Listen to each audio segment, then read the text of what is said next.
ساکن دهه گلوبو جماعت دهاتی به نام عبدالوظیف ناحیه‌ای واسه بحرینیسو سفر و کمک نیاز دارد. بحرینیسو 26 سال داشته راه گشته نمیتواند. در سن 7 ماهگی به بیماری فلج کودکانه گرفتار شده از این بیماری اذیت میکشد. با وجود معیوبیت بحرینیسو زندگی را دوست می‌دارد. مادرش به او هنری دوزندگی را یاد داده است.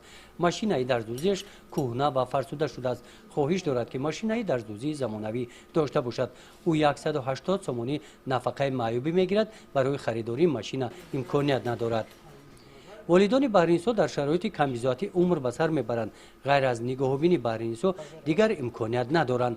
داروهایی که بحرینیسو استفاده می نماید هر 3 ماه 4000 سومانی را تشکیل می دهد. برای خریدن داروواری ها بحرینیسو از نفران خیرخواه و سخاوتمند کمک می پرسد. میخواهم که طبابت یابم، کمی هم باشد راه کردم.